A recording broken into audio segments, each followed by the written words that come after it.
Saya Adrianus Meliala, korban bicara, kita mendengar.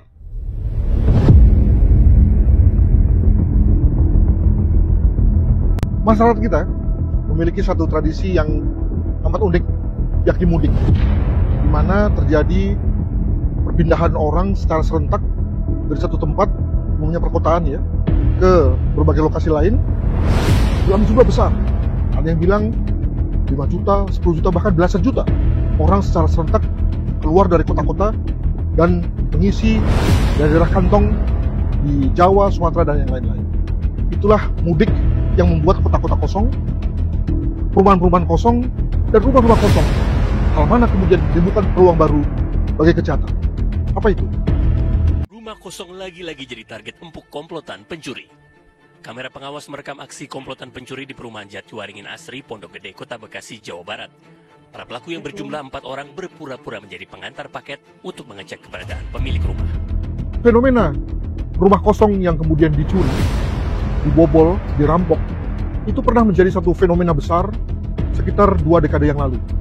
Banyak sekali rumah kosong yang ditinggal oleh penghuninya dalam rangka mudik, kemudian lalu diloncati oleh orang dari melalui pagarnya, ada yang masuk melalui atapnya, ada pula bahkan yang menggangsir, dengan kata lain membuat lubang dari bawah rumahnya, ya. Dan apa yang terjadi begitu sudah masuk ke dalam rumah, maka tentu dengan mudah pelaku menggasak benda-benda berharga yang terdapat dalam rumah tersebut.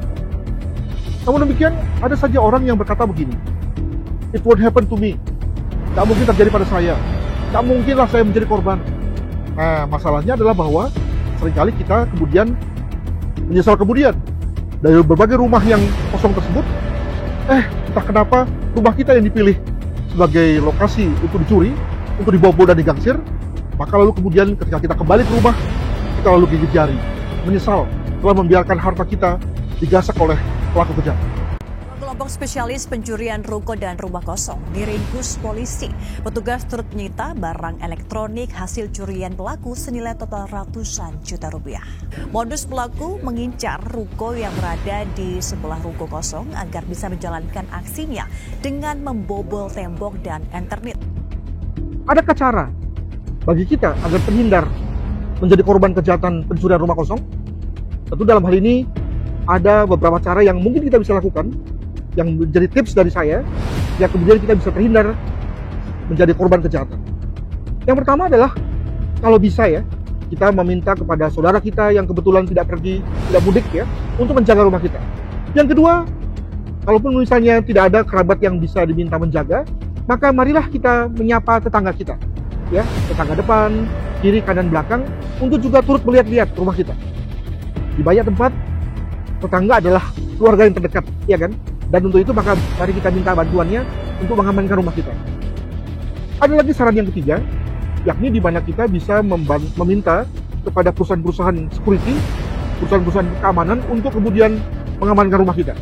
Ya, ada yang menyediakan jasa keamanan 24 jam, artinya menempatkan tenaga di situ. Ada yang datang hanya pada malam hari, atau ada juga yang hanya meletakkan CCTV, di mana kemudian lalu ketika ada apa-apa barulah datang tenaga security-nya untuk mengamankan rumah kita. Terserah kita mau pakai yang mana. Ya, tentu di sini amat tergantung pada uang kita masing-masing, tergantung juga pada apa yang menjadi isi daripada rumah kita, begitu ya.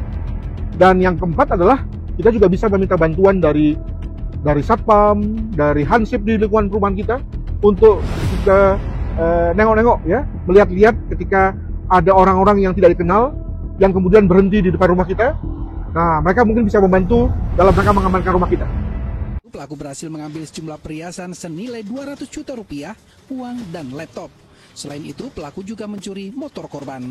Setelah melakukan rangkaian penyelidikan, Polsek Tambora berhasil menangkap pelaku berinisial MM Rabu sore. Bagaimana dengan meminta bantuan polisi? Tentu saja bisa minta bantuan kepada kepolisian, namun jangan lupa bahwa polisi adalah penyedia jasa keamanan publik. Dan kata lain, dia bertugas mengamankan publik pada umumnya, dan bukan hanya mengamankan kita orang per orang. Polisi juga bertugas untuk mengamankan area atau wilayah, dan bukan hanya mengamankan rumah saja. Oleh karena itu memang bisa saja kita minta bantuan kepada mereka, namun tentu saja amat terbatas, mengingat mereka juga mesti memperhatikan sekian banyak orang yang berada dalam wilayah hukum mereka. Polrestabes Medan berhasil menangkap komplotan perampok bersenjata api yang membobol rumah mewah di Kabupaten Deli Serdang, Sumatera Utara. Dalam kasus ini, seorang pecatan TNI juga ikut diamankan oleh pihak kepolisian. Kabid Humas Polda Sumut Kombes Yudi Pinem mengungkapkan bahwa peristiwa perampokan ini terjadi di Jalan Metal, Komplek Cemara Hijau, Desa Sampali, Kecamatan Percut Seituan, pada Jumat 17 Santiatun sekitar pukul 15 WIB. Apakah setelah kita melakukan satu atau lebih dari saran-saran yang tadi saya kemukakan, maka rumah kita pasti aman? Belum tentu. Ya, semua kita serahkan pada pertimbangan kita masing-masing, agar dengan demikian kita bisa menentukan mana yang paling tepat, mana yang paling aman bagi kita. Semoga demikian. Bye-bye.